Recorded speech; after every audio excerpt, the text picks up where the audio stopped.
Welcome back to the People's Basics, the home of the universal basics, where we today are coming back with another People's Platform episode where we talk to you, the members of the community, about the issues that are most popular and pertinent to yourselves.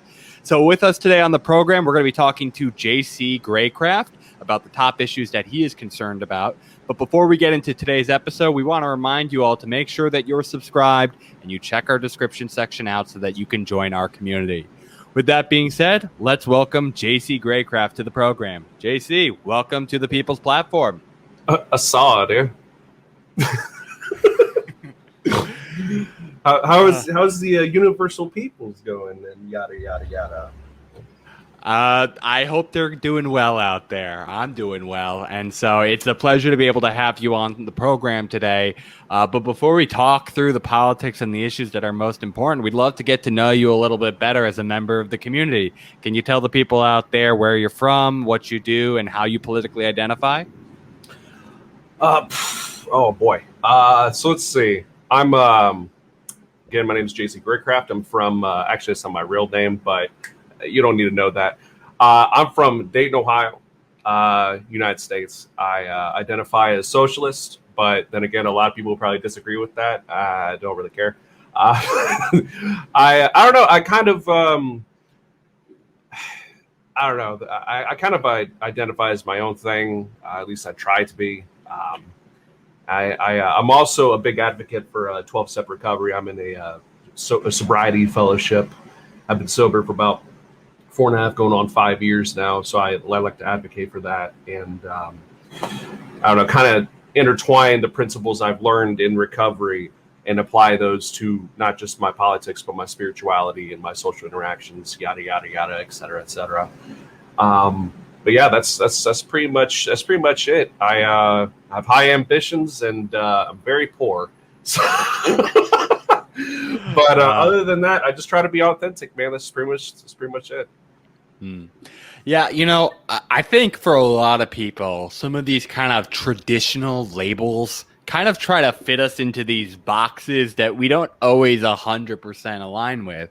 And I think for a lot of people, I've seen this data, particularly as of recently from Axios polls, there's a lot of people who are kind of sick of the whole like capitalism versus socialism dichotomy, where they feel like it's a very binary thing when most people don't identify as a binary. It's kind of somewhere in between. They want like some stuff to be helped out for everyone, and then they want some stuff to have like free will and private enterprise still. So there's a lot of people who don't like those definitions. But if the socialism definition is something that you're not 100% aligned with, can you express some of the things that, you know, maybe differences of how you believe we should be operating compared to that label that you are kind of closest to in your mind? Oh man. Well, I don't know. Like I don't know. I whenever someone tries to ask me for like, you know, can you pinpoint? I mean, the best way I could describe is like, I mean, I'm one tier below communist. You may as well call me a commie. But at the same time, like I the whole, you know, oh, if you haven't read this one line on page 468 in Karl Marx's yada yada, you know, then you're not socialist. It's just like, well, no, dude. Like, the way that I look at it is like,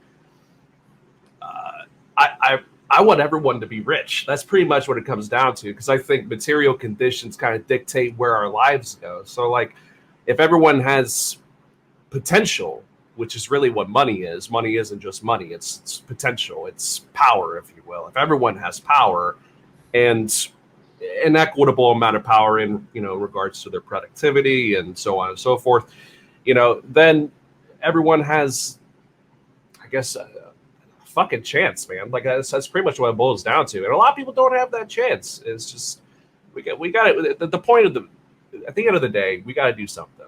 You know, whatever it is, you know, and I just personally think that, you know, putting our collective boot upon the neck of capitalism is kind of the way to go. But at the same time, like I'm not the most educated guy in the world. I think you know, 2 brains are better than 1, let alone hundreds of millions. So maybe we should go with that. You know, so I guess kind of not pseudo social. I don't even know. Weirdo socialist. We'll go with that. Weirdo socialist. All right. Yeah, we're coming up with new labels here today. But, Yeah. you know, I think one of the points you made is very true. I think the notion of just trying to gatekeep people by the notion of reading theory is a very silly notion, in my opinion. Now, does it mean that we shouldn't read theory? No. Theory can be beneficial for us as kind of an academic pursuit to understand different theories of how society should be organized. Right. But I think a lot of people can recognize the material conditions around them and feel like this isn't exactly the most fair system and want something that is a little bit more fair, that provides people those kind of baseline opportunities. And so I think you're absolutely right where that's just not something we should be applying. It, in my opinion, it sounds like you're kind of describing some form of just collectivism, even if it's not like socialism per se. It's just making sure that we have kind of this democratic will that all these heads put together can work together better than if they're put in competition with one another.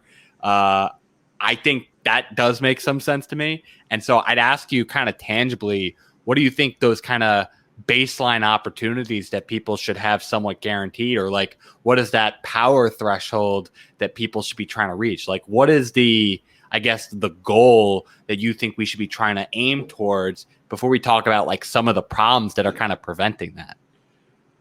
Yeah, no, oh boy. Man, this is getting deep. I don't know. I guess to me, you know, yeah, I don't really exactly like, I don't know. I'm not really committed to the socialist thing. Like I just think that's the best route, you know. But if there happens to be a better route, then so be it, you know. But better as in direct democracy, you know. Everyone's got one vote. Doesn't matter how much money you got. Doesn't matter what your status is. Everyone's got one vote. Period. .com. End of story. But really, I think what it boils down to for me is that, like when I was talking about potential earlier, you know, the way that I look at it is that it really just comes down to Maslow's hierarchy of needs. You know, I mean, sure, we need our food, we need our shelter, we need our basics, pun intended. But really, it's just self-actualization. There are many deficits that we're facing, and it's not just financial. We also got a deficit of hope in this country. You know, people that don't really feel like that there's a fucking future to live for. So it's just like, why even care? You know, there's a lot of doomerism, and although it could get annoying at times, especially on Twitter, but it's also completely understandable. It's validated. You know, I disagree with it sometimes, but I don't see reason why not to have that feeling, you know. So I think really what it boils down to is if we can materially at least have a route to be able to alleviate that kind of existential dread in this country, that deficit of hope, and we give people hope, and we give people inspiration, and we give people that sense of fulfillment and, oh my God, I can actually flourish instead of survive, then really a lot of our problems will be taken care of. I mean, that's pretty much what it boils down to, at least in my eyes. I could be wrong. I try to stay humble, man. Like it's just, I don't know everything. I know a lot about little things, you know, like a few things, but only a little about a lot of things. And so, I mean, I'm always open to education, but it's just So JC, I had a question. So like on the notion of providing hope and the ability to have self-actualization, how does one kind of go about that? Especially when, you know, there's a lot of these kind of material needs where we can kind of say this is a tangible good or service that people kind of need to have. And even things like security, we can kind of have some sense about it, you know, a reduction of potentially anxiety, physical safety, level of stability. And then you even have things like community. You could kind of tell by like how many social connections do people have. But then like thinking through what you brought up, like the Maslow's hierarchy, when you start to go up, you get the things like esteem needs and self-actualization.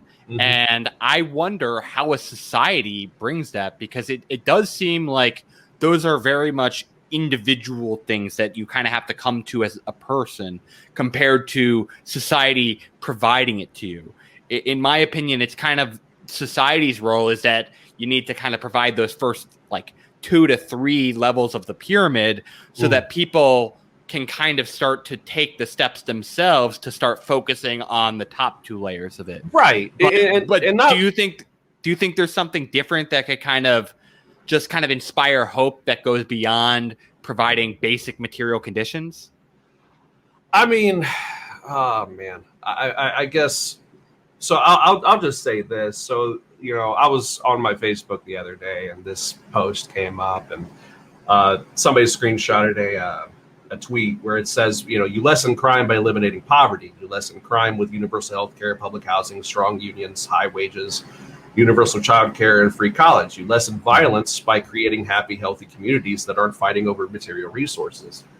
So, I mean, basically, I mean, I agree with you. I do. I mean, it's kind of what I was saying is that, like, you know, if we can get all the basics right taken care of and they're out of the way and they're not something we really have to quote unquote worry about, then we can go on to things like, for example, I'm a painter or something, and I really want to, I don't know, do painter. I'm not actually a painter, so I don't know what the fuck I'm talking about. But like, I want everyone to see my art. Or I'm a video game developer. I want people to play my game. Or, you know, I'm into politics. Now, this is a real thing. I do want to be a politician.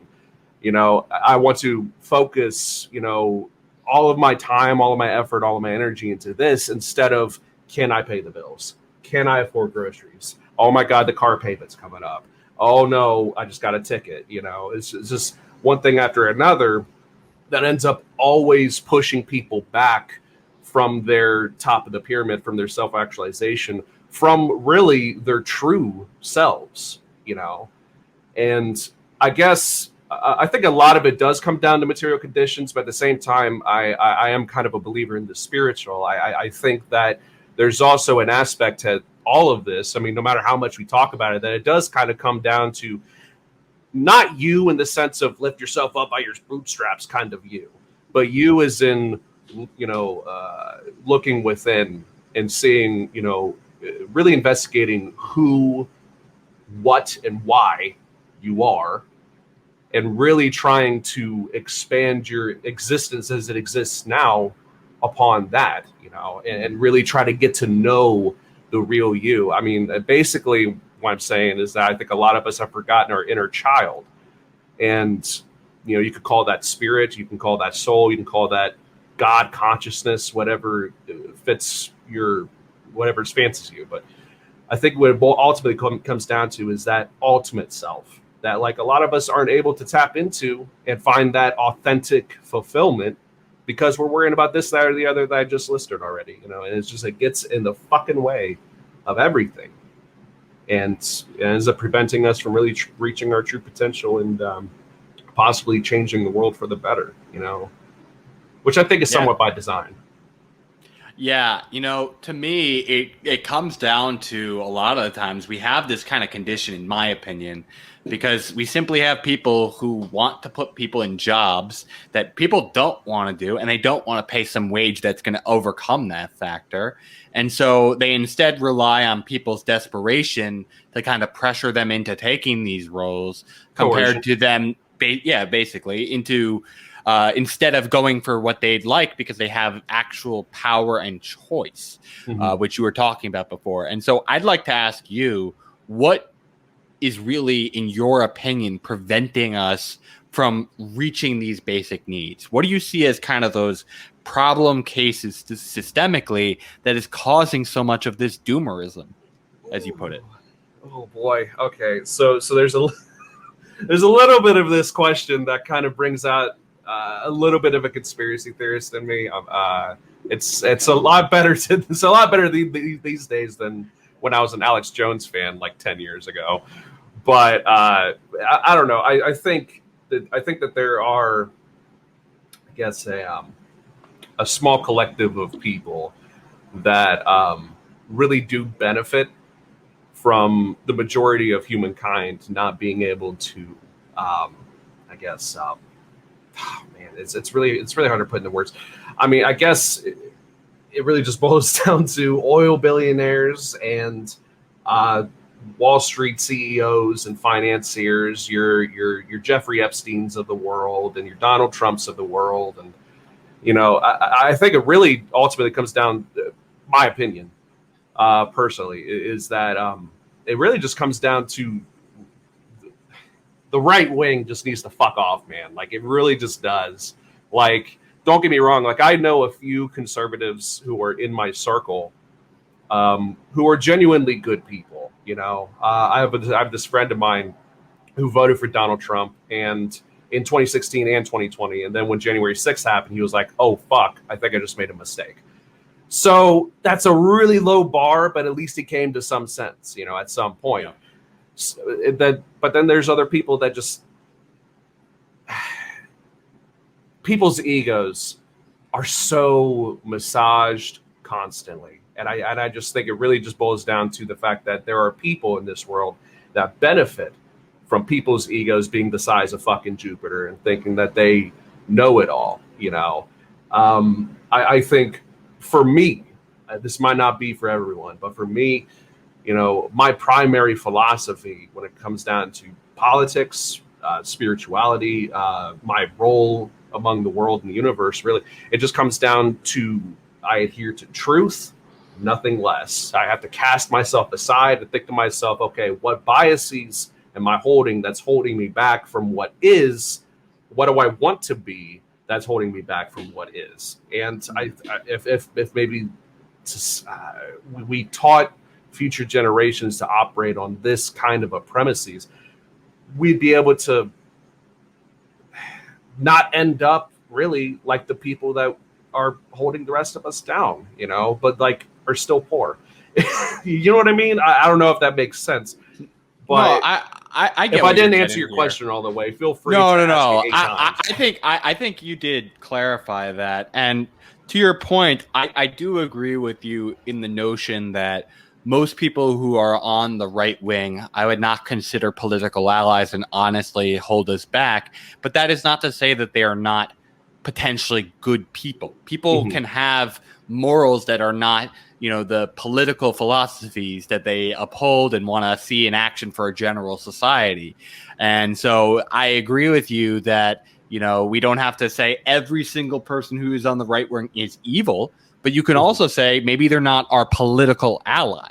And that's a whole separate thing.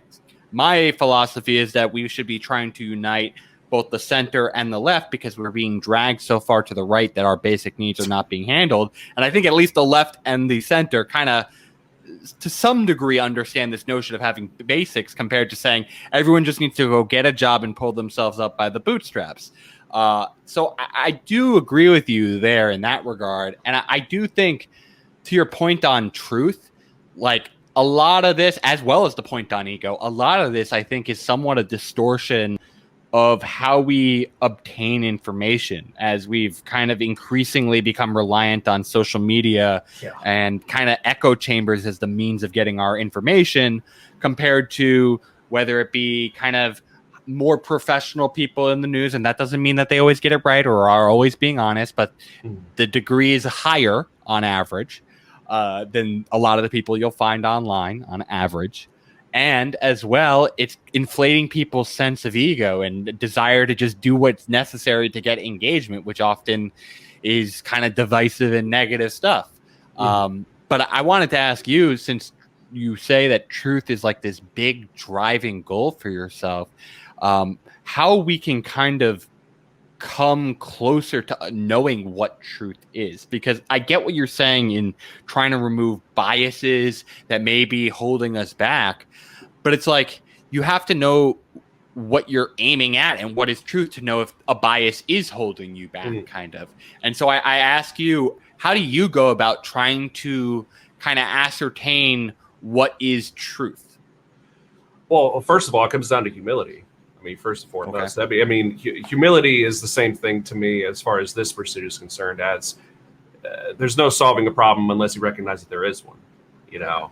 Yeah. I mean, also like, I just kind of think to myself in ways like, you know, Star Trek. 40 years ago, it was a booming thing, and then you got some dude flips a thing in his hand and he's like do and hey, can you do this thing, beam me up, and the next thing you know, we have flip phones. And then we discovered that there's black holes. We didn't know those things existed before. And then we discovered that there's, oh my God, there's maybe an Earth-like planet somewhere in sector yada yada. There's just things that we didn't know before that we end up knowing now to just be a scientific empirical fact. And I think that if I gotta keep with the I statements here because other people might not, whatever, but I need to keep in mind that there are things that I did not know yesterday that I'm learning today. There are things today that I don't know that I'm going to learn tomorrow. What if that's with everything? Like basically Google Cartesian skepticism. That's pretty much how I approach everything at this point. At least I try to. There are times when I fail and I'm like, oh no, fuck you, my opinion, yada yada. But like later on, I got to, just like what Cartesian skepticism does with an example. I have to take my basket of apples. If I see some rot, and pour them all out, take each apple and be like, hey, wait, no, this ain't good. This is going to make the rest of the batch go. And only keep the good apples. Those apples are ideas. I have to make sure that my ideas are not rotten and rotting everything else. I have to take myself out of my own way. And I think a lot of people, unfortunately, kind of get off on this psychic orgasm or something when their biases are met unchallenged. Yeah. For me, that used to be the same thing with me. Again, I used to be an Alex Jones fan, so I definitely would know about that. But like at some point, I had to be like, yo, maybe you don't know shit. And the only way for you to know shit is to recognize you don't know shit. Yeah. People just don't want to do that. It hurts them too much. There's a literal physiological reaction that happens whenever your ego gets deflated a bit, or when your worldview gets challenged, or let alone shaken up. To me, I welcome those uncomfortable moments. I would rather a painful truth over a pleasurable lie. Because to me, truth, and this is just my personal spiritual belief, but truth is God.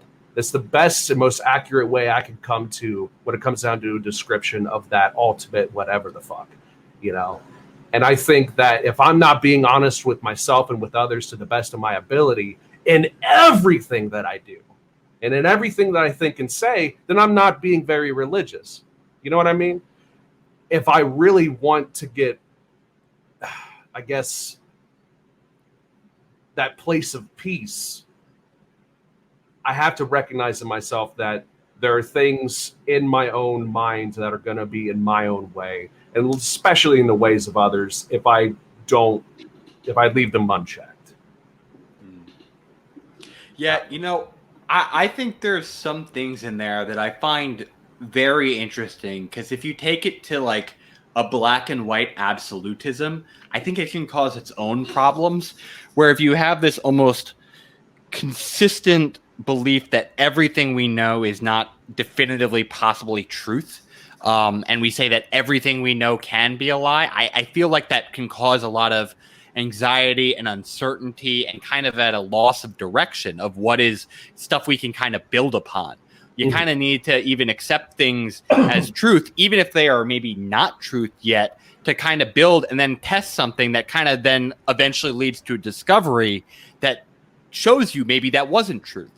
And so I think you kind of still need to make assumptions of what truth is, but then test those assumptions over time and be willing to accept new results when they kind of appear. Especially on this kind of notion that you said before, like there are so many things that we've discovered over times as truth, that we had these radically different notions in the past. We've constantly seen this notion of disproving ourselves as we challenge ourselves over and over. But we wouldn't have come to those conclusions if we didn't try to test those assumptions and assume they're they're a truth that needs to be tested. Exactly. So I think that makes a general good deal of sense. So, JC, I think the final thing I wanted to ask you is if you had any final thoughts that you wanted to share with the universal people. And as we always do here on the program, we want to know if you have any questions for myself as we're wrapping up today's program. Man, I'm sorry. What was the final question? I totally just just your final thoughts, and if you have any questions for me. Man, I don't know, man. I think ultimately it comes down to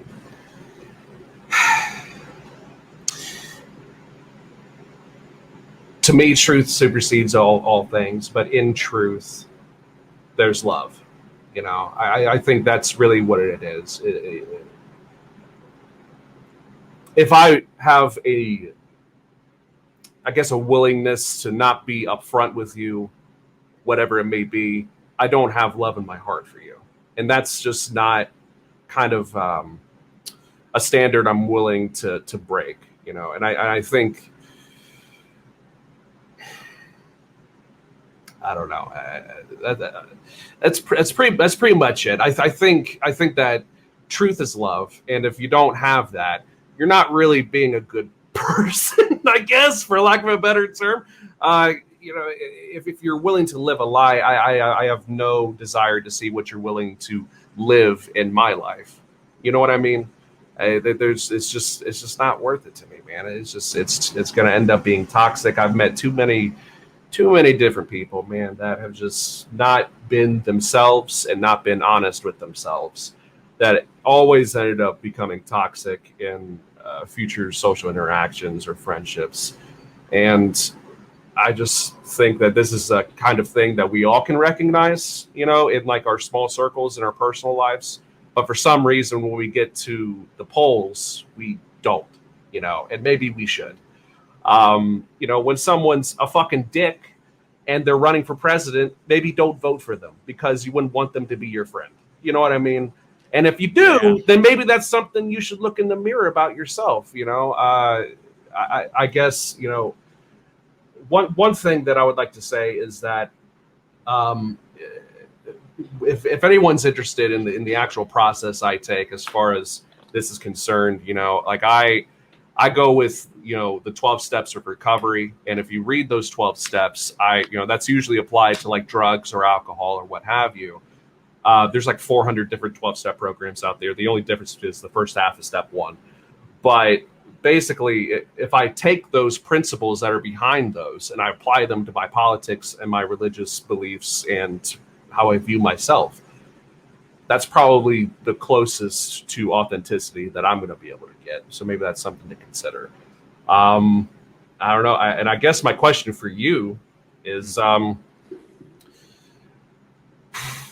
do you have any like future considerations for office or anything? Like, has that ever been something that you thought about? So, yeah, I have. So first, for those who have followed this program for a long time, back in 2019, when we were still the Hill of Roses, I actually had declared an exploratory campaign for Congress in New Jersey's 8th District. However, I learned a lot of lessons from that process, and I eventually dropped out and endorsed another challenging candidate named Hector Osagura. My intention is to run at a future point in time, but the things that I learned from that process that I feel like I need to do first before I get to that point is, frankly, be a supporter to others, kind of learn the ropes and pay my dues to others before I ask people to trust me as a leader. B, I think I need to do some personal self-development myself before I try to dedicate my efforts towards public service. I think I have some stuff I want to take care of first, where if I was trying to take care of it while in office, I would be distracted from my proper duties. So things including like settling down into a community, starting a family, having kids. Those are things I would want to achieve before doing that. And so roughly, I expect that I will run again. And most likely, if I had to estimate, probably like around the year 2028. And it would start either at a local or a state office. I have intentions to do that, but I would like to do some stuff first and really help grow the movement for the universal basics and settle down before I really try to be the leader on the inside rather than a leader on the outside. That's my personal philosophy on that. So it's funny you say that. It's kind of the same with me. Honestly, it's the same direction I'm planning on going. So that's really interesting that you say that. Wow. Okay. Well, I'm glad I could share that insight and make you feel a little less alone in that plan. But JC, I want to thank you for coming on today to the People's Platform. Thank you for having me here at the People's Basics. So it was really great to be able to talk with you, and we hope to have you back sometime and in our community. Absolutely. Do you mind if I shout myself out real quick? Go right ahead. All right. www.twitter.com/Greyecraft, GREYECRAFT. Same spelling for patreon.com. You can also find me on twitch.tv/Greyecraft of the same spelling. Usually live streaming every Friday and Saturday afternoons and evenings, sometimes on weekdays, like probably right after this, because I'm up. And come drop by, talk with me, and yada, yada, yada. We'll play some games together and talk about poop and fart jokes. I don't know. We'll see what happens. John, thank you again for having me, man. Really appreciate you. You're very welcome. And for everyone, if he went a little fast for you, we're going to still have that in the description section for you to check out. So, JC, appreciate you coming on. Absolutely. So, my universal people, this is going to do it for us here at the People's Platform. We want to remind you to be joining our community. So if you have not subscribed yet, please make sure you've hit that button so that you're notified whenever we got new content out. As well, check the description section so that you know how to join our community. Our Linktree link has everything you're going to need to know about how you can contribute to this community and become a part of it. And finally, do like JC did and come sign up for an episode. We want to be able to talk to you, the members of the community, to hear what's most important to you. And so we have a wide variety of perspectives here at the People's Basics. So that's going to do it for us, Universal People. We hope you have a great day out there, and we will see you next week.